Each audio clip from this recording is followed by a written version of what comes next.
주님의 평안을 전합니다. 기도 잘하고 계신지요?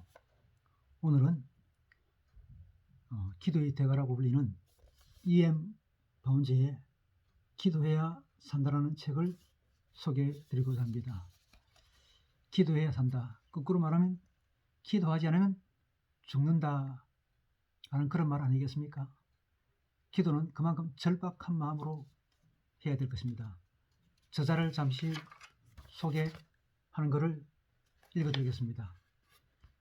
E.M. 바운제는 1835년부터 1913년까지 산 사람입니다. 이 사람은 기도의 선지자였다. 그는 언제나 매일 새벽 4시에 일어나 7시까지 기도했다. 그는 기도하지 않고는 말씀을 보지 않았고 기도하지 않고는 설교나 전도도 하지 않았다. 그가 저술한 기도책들도 펜으로 기록한 것이 아니라 무릎으로 기록한 것이다.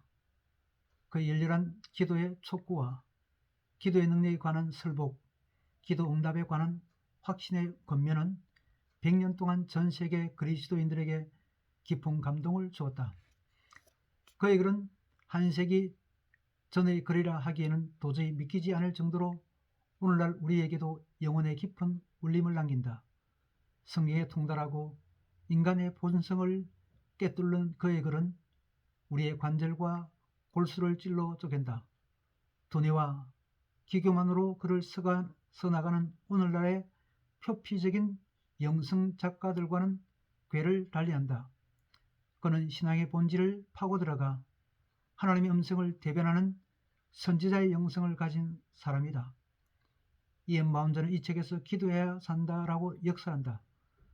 그는 우리의 기도에 땅의 먼지가 묻지 않으면 하늘의 영광을 누릴 수 없다라고 말하며 우리의 연약함과 무가치함을 드러내어 십자가 앞에 겸손히 엎드릴 때 가장 능력 있는 기도를 들을 수 있다고 설파한다. 또는 그는 간절한 마음이 없는 기도는 공허한 빈 껍데기, 곧 헛된 말장난에 불과하다고 말한다.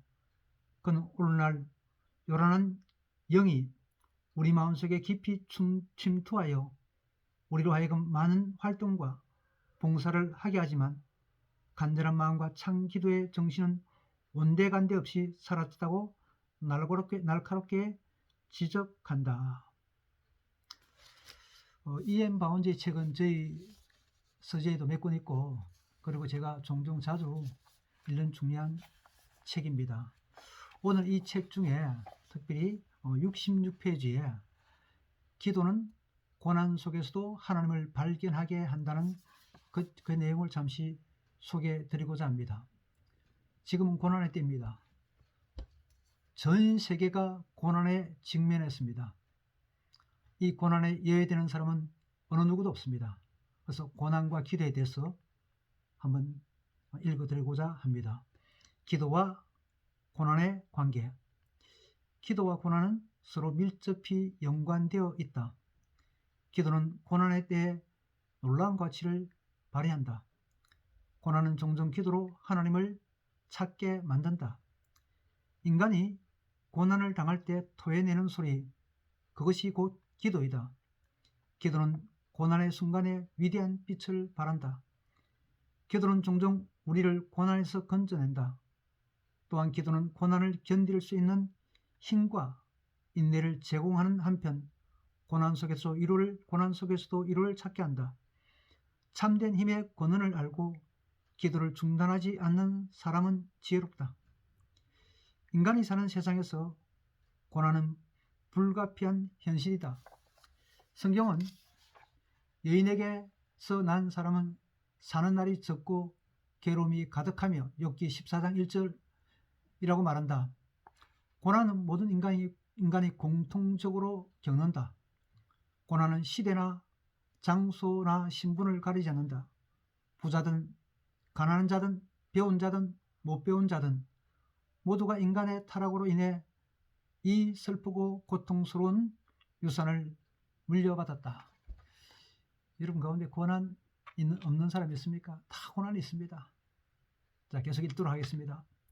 고린도전서 10장 13절에는 사람이 감당할 시험밖에는 너에게 당한 것이 없나 니라고 날은 말씀대로다. 누구나 인생을 살다 보면 언젠가는 고난의 때를 맞이한다. 누구에게나 공고한 날, 아무 낙이 없다고 할 해 곧 마음이 무겁게 짓눌릴 때가 찾아오기 마련이다. 인생에 따사로운 햇빛만 존재한다고 믿고 편안함과 쾌락과 활짝 핀 꽃만을 기대하는 것은 그릇된 인생관이자 무지의 소치이다. 그런 생각을 가진 사람은 고난이 닥쳤을 때 당황하며 절망할 수밖에 없다. 그는 하나님을 알지 못하고 택하신 백성에 대한 하나님의 징계에 무지한 탓에 기도하지 않는다. 인생의 고난은 무한히 다양하다. 고난의 학교에서 인간이 겪는 고난은 참으로 다양하기 그지없다. 동일한 상황 속에서 같은 고난을 당하는 사람은 아무도 없다. 하나님은 하나님의 자녀들을 모두 똑같은 방식으로 대하지 않으신다. 하나님이 택하신 백성을 다양하게 대하시듯이 고난도 개개인마다 모두 다르다. 하나님은 똑같은 방식으로 행하지 않으신다. 하나님은 고정된 틀에 얽매이지 않으신다. 하나님은 한 가지 방식을 모든 자녀에게 적용하지 않으신다. 고난은 개개인에게 적절히 주어진다.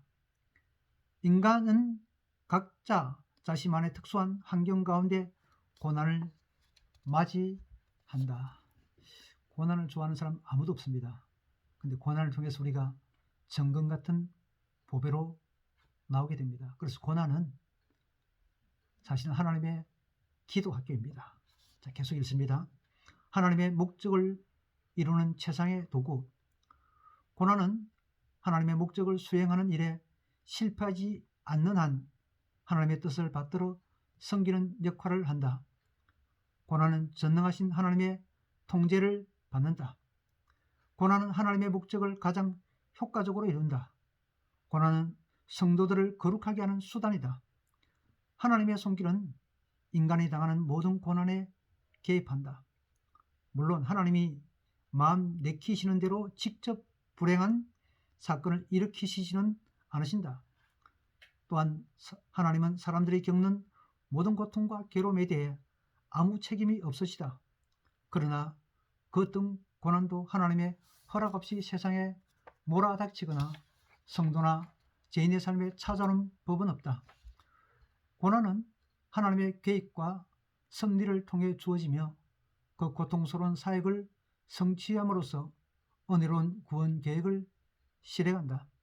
하나님은 만사를 모든 일을 주관하신다. 고난도 하나님의 뜻을 넘어서거나 하나님의 통제를 벗어날 수 없다. 고난은 하나님으로부터 독립되어 존재하지 않는다. 고난이 어떤 연유로 생겨났고 또 어디서부터 생겨 시작되었는지에 상관없이 하나님은 그 발생 원인에 대해 아무런 책임이 없으시다. 그러면서도 하나님은 고난을 능히 통제하시어 하나님의 계획과 목적을 이루시고 성도들에게 지극한 지복을 안겨주신다. 이것이 우리가 자주 인용하면서 그 깊은 뜻을 종종 놓치고 하는 로마서의 은혜로운 말씀, 로마서 8장 28절, 우리가 알거니와 하나님을 사랑하는 자들 곧 하나님의 뜻대로 부르심을 입은 자들에게는 모든 것이 합력하여 선을 이루느니라는 말씀에 담겨있는 의미이다. 심지어 자연의 재난도 하나님의 뜻을 받들어 하나님의 목적을 이루는 충실한 도구이다. 보세요. 자연도 이에 바운저는 자연의 재난도 하나님의 뜻을 받들어 하나님의 목적을 이루는 충실한 도구라고 표현합니다. 코로나19도 사실은 하나님의 도구입니다. 도구. 계속 읽겠습니다. 하나님은 택하신 백성을 바로잡고 훈련하기 위해 사용하신 큰 군대, 즉 메뚜기와 지렁이와 항충까지도 하나님의 종으로 삼으신다. 고난은 징계의 목적을 띠는 하나님의 도덕적 통치 행위에 속한다. 이 세상은 일종의 유예 기간이다. 인류는 세상에서 유예 기간을 거친다. 세상에서의 삶은 고난의 기간이다. 고난은 본질상 형벌은 아니다. 주께서 그 사랑하시는 자를 징계하시고 그의 바르시던 아들마다 채찍질하시느니라. 히브리서 12장 6절. 이 말은 말씀대로 성경은 고난을 징계라고 일컫는다. 정확히 말해서 형벌은 이 세상에서 이루어지지 않는다. 죄에 대한 형벌은 내세에서 이루어진다. 이 세상에서 하나님이 사람들을 대하시는 방법은 징계의 목적을 지닌다. 고난은 사람들을 바로잡기 위한 과정이다. 고난이 닥쳤을 때 기도가 필요한 까닭이 여기 있다. 기도의 삶의 훈련에 해당된다. 그래서 고난은 기도 학교입니다. 고난 당하면 당연히 기도해야 됩니다. 고난은 우연히 일어나지 않는다. 고난은 사람들이 흔히 말하는 우발 사고와는 아무 상관이 없다.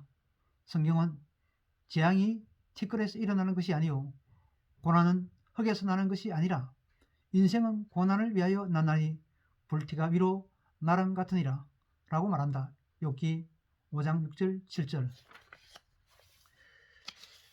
고난 중에 기도의 역할. 기도는 고난에 대해 하나님을 인정하는 행위이다. 예를 들어 사무엘은 이는 여호와시니 선하신 소견대로 하실 것이니이다 라고 말하며 하나님을 인정했다. 기도는 고난에 대해 하나님의 손길을 바라보며 그 도우심을 구하는 것이다. 불행히도 고난을 당하는 사람이 항상 하나님께 나아가 기도하는 것은 아니다. 고난 때문에 슬프고 낙심되는데도 그 원인을 알지 못하고 또 어떻게 기도해야 할지 모르는 사람은 참으로 안타깝다. 고난을 당할 때 무릎 꿇고 기도하는 사람이 복된 사람이다. 기도가 하나님의 섭리를 이해하는 데 도움을 주지는 않지만 하나님의 뜻을 기꺼이 받아들여 그것에 복종하게 한다. 기도하는 사람은 고난 가운데 하나님의 지혜로운 목적을 발견한다. 시편 기자처럼 고난은 위장된 축복이다라는 사실을 발견하는 사람은 행복하다. 시편 기자는 고난당한 것이 내게 유익이라 이로 인하여 내가 주의 윤리를 배우게 되었나이다. 여호와여 내가 알거니와 주의 판단은 어려우시고 주께서 나를 괴롭게 하시면 성실하심으로 말미암음이니이다. 시편 119편 71절 75절 이라고 말했다. 고난이 주는 교훈. 첫째, 고난은 궁극적으로 주께 속한다.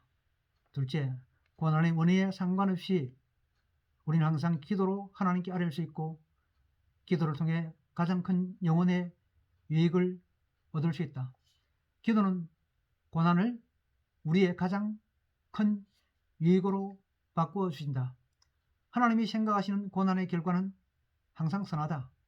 고난이 좋은 결과를 낳지 못하는 것은 기도하지 않았거나 믿지 않았거나 또는 그 두 가지 이유 모두 때문이다. 고난의 때 특별히 기도하라. 고난의 종류가 무한히 다양하듯이 기도 역시 무한히 다양하다. 다시 말해서 기도 제목은 무궁무진하다. 기도는 우리의 관심을 자극하는 모든 것, 우리와 관계를 맺고 있는 모든 사람, 우리가 겪는 모든 상황과 관련한다. 그런데 기도는 고난의 때 특히 필요하다.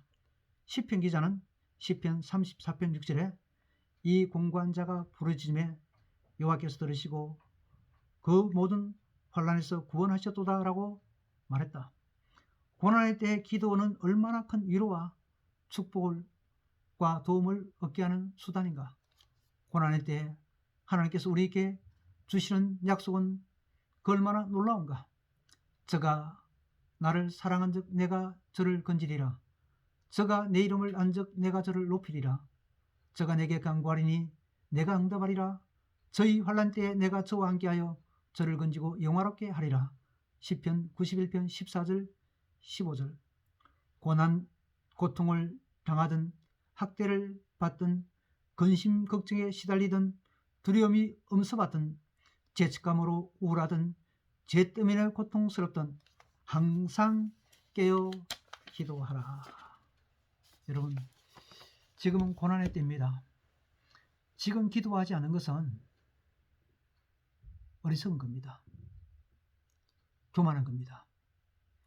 기도하지 않으면 죽습니다. 기도해야 삽니다. 오늘 조금 길었습니다. 여러분, 이 고난의 때 꼭 기도의 사람이 되어서 고난의 때 보석으로 거듭나는 그런 복된 사람 되셔야 됩니다. 하나님, 이 고난의 때 우리로 기도하는 사람 되게 하여 주옵소서. 예수님 이름으로 기도드립니다. 아멘.